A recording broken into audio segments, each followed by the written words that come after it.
देख रहे हैं आपका अपना पसंदीदा चैनल ए न्यूज़ 24 संभल।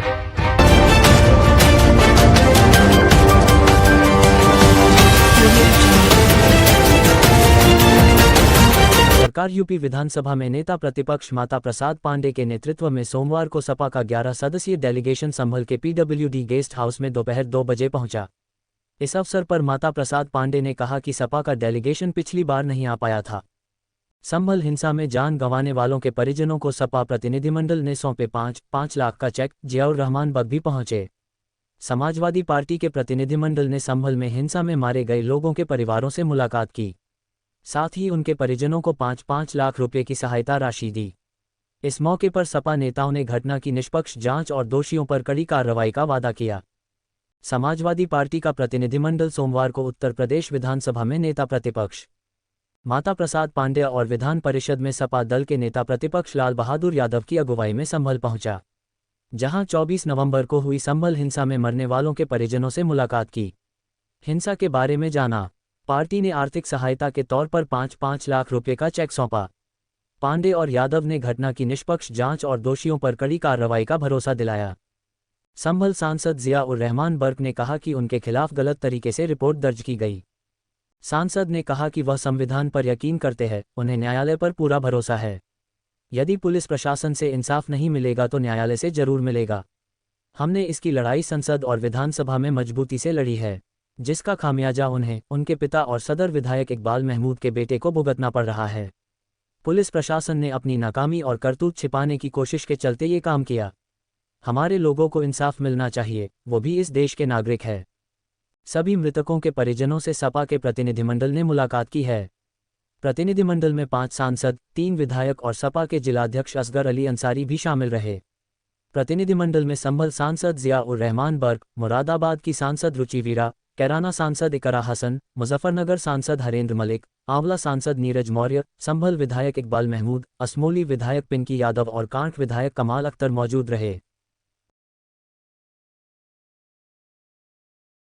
उनका सेशन चल रहा था, वहां पर मौजूद थे और उसके बाद से उन पर लगातार कभी बिजली चोरी का, कभी किसी और तरीके का, ये जो सरकार है भाजपा की, इनकी यही नीति रही है कि विपक्ष के जो भी लोग हैं उन पर झूठे मुकदमे लगाकर उनकी आवाज को रोका जाए। तो ये उसी के तहत है। 2 करोड़ का एक दिन में तो मुकदमा नहीं बन सकता। इतने दिन से क्यों नहीं उन पर तहकीकात की गई? अगर ऐसा कुछ सच्चाई थी तो हमें लगता है ये सब बिल्कुल झूठ है, बेबुनियाद है और सिर्फ यहाँ की आवाज को रोकने के लिए, पार्टी को परेशान करने के लिए, पार्टी के लोगों को प्रताड़ित करने के लिए ये सब किया जा रहा है। कुछ लोग कह रहे हैं कि आप 40 दिन से नहीं आई, 24 नवंबर को हिंसा हुआ, उसके बाद आज सांसद जी पहुंचे हैं यहाँ पे। जी, हम लोग 2 बार प्रयास कर चुके हैं, हमें रोका गया था।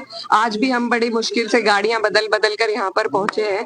तो लगातार यहाँ पर ऐसा एक वो बनाया जा रहा था कि कोई नहीं जा सकता है, लेकिन उसके बावजूद यह आज हमारी तीसरी कोशिश है और हम लोग यहाँ पर पहुंचे हैं। तो ऐसा नहीं है, लगातार हम संभल के दर्द को, पीड़ा को अपने दिल में लिए हैं। हमने संसद में उठाई है सारी बातें और जो भी हम कर सकते थे करने का पूरा प्रयास कर रहे हैं और हम यहाँ के जो पीड़ित हैं उनके साथ है और लगातार इंक्वायरी की मांग। आखिरी सवाल है, जो शाही जामा मस्जिद है उसके सामने पुलिस चौकी बन रही है, इसके अलावा कुछ लोग उस जमीन के ऊपर दावा भी कर रहे हैं, क्या कहेंगी आप जो शाही जामा मस्जिद के सामने चौकी बन गई है? देखिए, जहाँ तक मेरे जानकारी में मामला आया है, यहाँ पर एएसआई का भी इन्वॉल्वमेंट है और जो प्रॉपर्टी एएसआई मार्क कर देता है, चिन्हित कर देता है, उसके इर्द-गिर्द 100 मीटर तक कंस्ट्रक्शन अलाउड नहीं है। तो उसके बावजूद यहाँ पर प्रशासन अगर जोर जबरदस्ती से वहाँ चौकी बनाकर एक दबदबा और एक डर का माहौल पैदा करना चाह रहे हैं तो वो गलत है, वो नहीं होना चाहिए। सही कानून के तहत उस प्रॉपर्टी की जांच होकर वहाँ पर रोक रुकाव करनी चाहिए। बिल्कुल। मेरे वालिद साहब के खिलाफ मुकदमा, हमारे विधायक जी उनके बेटे के खिलाफ मुकदमा लिखना एक ये चीज जाहिर करता है कि पुलिस और प्रशासन अपनी जो नाकामी है या जो करतूत है उसको छुपाने के लिए इस प्रकार की ये चीजें करी गई हैं और हम चाहते हैं कि हमारे लोगों को इंसाफ मिलना चाहिए, वो भी इस देश के नागरिक हैं। आप स्थानीय सांसद हैं, आपको इतना समय क्यों लग गया अपने इलाके में? मैं गुजारिश करूंगा कि काश आप ये भी दिखाते अपने चैनल पर कि जिस प्रकार से यहाँ पे लोगों की जान ली गई है उनके खिलाफ क्यों कार्रवाई नहीं की गई। आप ये सवाल पुलिस प्रशासन और सरकार से करते तो मुझे खुशी होती। आप इस देश का चौथा स्तंभ हो। मैं सिर्फ इस पॉइंट ऑफ व्यू पे नहीं, यहाँ पे हम लोग राजनीति करने नहीं है। राजनीति करना होता तो हम पहले से बहुत कुछ प्रयास कर सकते थे। माननीय राष्ट्रीय अखिलेश यादव जी ने पहले ही डेलीगेशन बनाया था, शायद आप लोगों को मालूम होगा, हमने 3 बार प्रयास किया आने का, लेकिन हमको रोक दिया गया। पहला प्रयास किया तो 3 दिन की, माननीय माता प्रसाद पांडे जी ने कहा था 3 दिन की, कहीं डीजीपी जो उत्तर प्रदेश है कि 3 दिन के बाद चले आइए। फिर हमने फिर से राष्ट्रीय अध्यक्ष जी ने एक डेलीगेशन बनाया, फिर आने का प्रयास किया तो हम लोगों को लखनऊ, दिल्ली, जगह जगह मुख्तलिफ जगह पर रोक दिया गया। हम लगातार प्रयास कर रहे थे आने का, लेकिन अफसोस है मैं यहाँ का सांसद हूँ, यहाँ का सांसद होने के साथ साथ मैं यहाँ का निवासी भी हूँ। मुझे भी आने के लिए क्यों रोका गया? मैं अपने लोगों के दुख में, दर्द में शरीक होना चाहता था, मैं उनके गम में शरीक होना चाहता था, उनकी परेशानी को समझ कर करके मैं चाहता था उनको इंसाफ मिल सके, लेकिन अफसोस है यहाँ आने नहीं दिया गया। लेकिन खैर कोई बात नहीं, आज हम हाजिर हुए हैं और हम और हमारी पूरी पार्टी चाहती है कि संभल के लोगों को इंसाफ मिलना चाहिए। जो उनके साथ ज्यादती हुई है, जो जुल्म हुआ है, उसके खिलाफ आवाज उठनी चाहिए।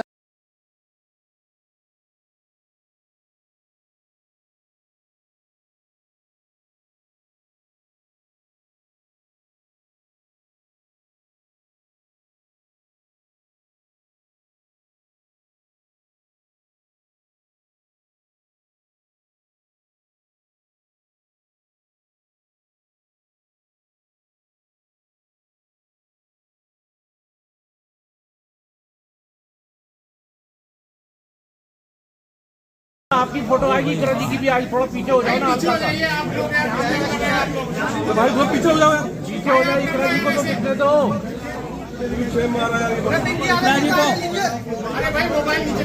अरे इकरा जी को आगे लीजिए।